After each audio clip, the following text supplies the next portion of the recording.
BodyBags, where horror lies. Hey, I'm Sam, I'm your thirsty guy for body bags, and this week I am doing House.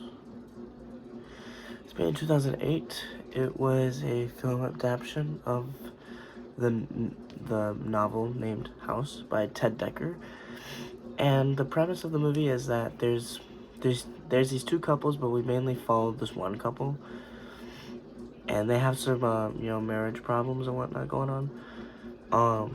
And they end up getting stranded on this road, and they find shelter in this motel, in which ends up not being as nice as it seems at first.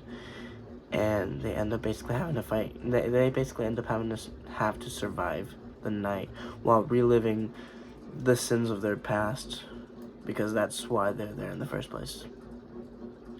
I mean, I say it like that, and it sounds like it's a bad movie. I say it like that because I'm sick. I'm trying to get to the point. But the point. This was a really good movie. Whenever you think of now, given it's a Christian horror movie, and you're like, what, Christian horror movie?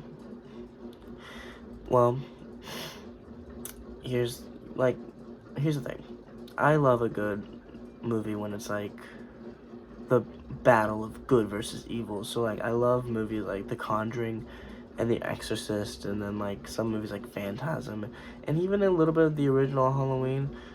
But I don't like the remake Halloween for the same reason. Like I like the remake for a different reason, but not because of the whole good versus evil thing, because, well, in Halloween, the good would have been like Dr. Loomis, and the evil, of course, is Michael. But like in the remake, Dr. Loomis isn't that much of a good guy. I mean, like, he's a good guy, but he also has some stuff on him. But anyways, back to House. This was a really good movie about good and evil. I mean, whatever you want to say about it, it might be cheesy at times. The lines might be a little weird at times. This or that might be a little bit weird. But in the end of the day,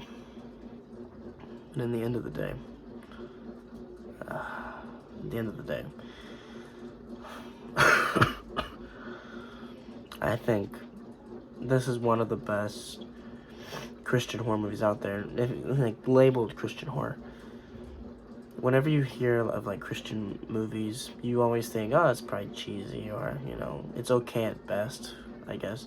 There's not really, I mean, like, there are some out there that are pretty good, but like, that's the thing, I guess. You can't make a mainstream Christian movie without it being okay or mid or whatever.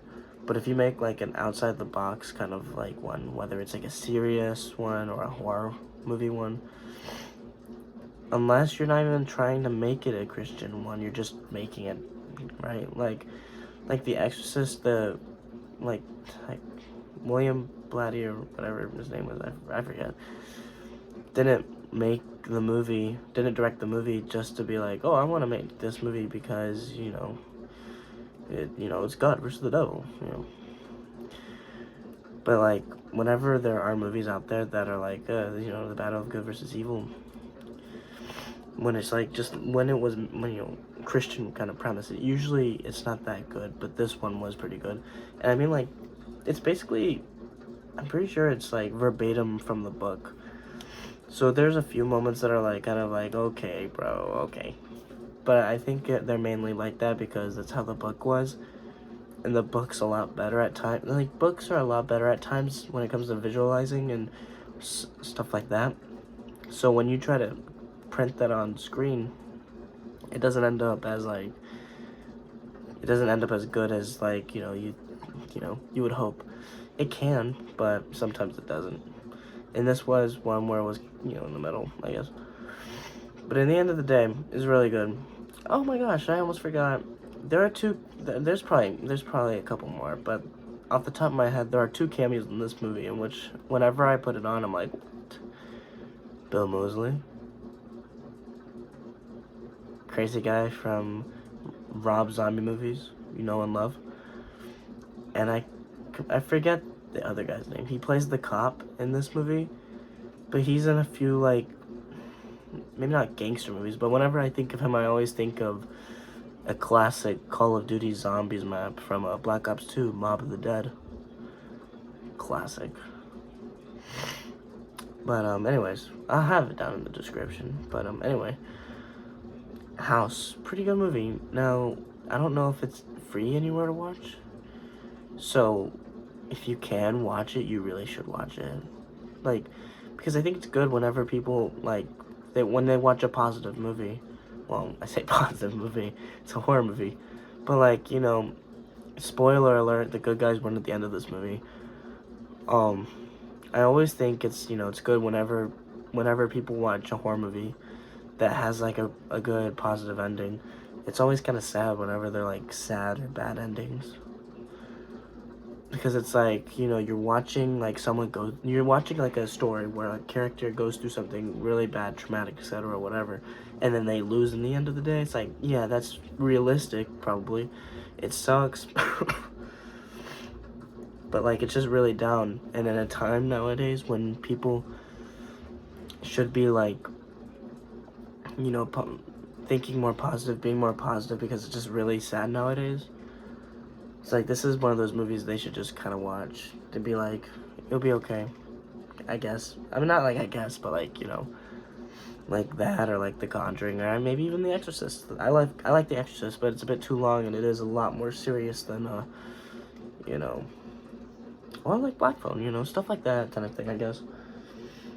Where good wins in the end. Except this movie really hammered, like, light destroys darkness. Not like that, but you get the point. It's like, you know, good is over evil all the time kind of thing. And, like, yeah, but anyways, it's a really good movie. The music's really nice. Back to the movie, okay. Music's great. I think the music is great. The acting was actually pretty good. There were a few lines of the movie that are, like, kind of like, okay, yeah. Like, the first time I revisited it, I was like, okay, why'd you say it like that? But then kind of watching it a second time, getting, like, understanding, like, what's going on in the scene, and it makes more sense. But, like, sometimes it's like, okay, it's weird. Or, like, other times it's like, okay, that's just a bad editing, or, like, bad visual effect moment. Like, there's one towards the end where, like,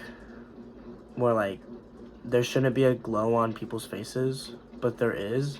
And it's like, if we understand what's going on, it's like, it doesn't make sense. And then later, it's, you know, then later it makes sense.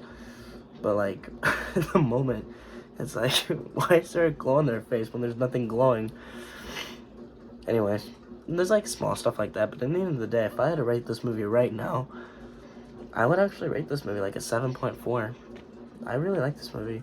Now, maybe it's a little nostalgic because, so I live in the South, right? In the South.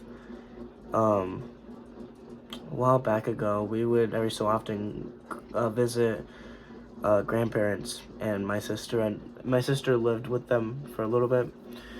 And she had, you know, not huge, but she had a collection of movies that, you know, my family didn't have, which is, you know, weird because our movie collection is like 10, 12 times bigger than hers. But, whatever. And House was one of the movies she had, so it was like, it would be like that, the Brandon Fraser Mummy, a few other movies that we didn't have that I would kind of, you know, fall asleep to, and I would like always, you know, every so often kind of just go back and remember those movies and be like, those were pretty good movies. I like those movies. It's too bad I don't have it, and then next, you know, oh, I got it. Nice, let's go. Right. But yeah, end of the day, this was a good movie. That you might not like it, but I think people should at least watch it once, at least, right? And if it's not your type of thing, then go back to watching, like, The Conjuring and, like, you know, whatnot, right? But anyways, I'm Sam. I'm your Thursday guy for BodyBags. I did House, and I gave it a 7.4. It's a solid movie. You should definitely watch it, whether you have to pay for it or not. It's a really good watch, and it's like an hour and 30 minutes. It's not even that long. Like, the middle of the movie is a little bit long, but, like, the beginning and then the ending aren't, I guess, if you put it like that. Anyways, I'll see you next week.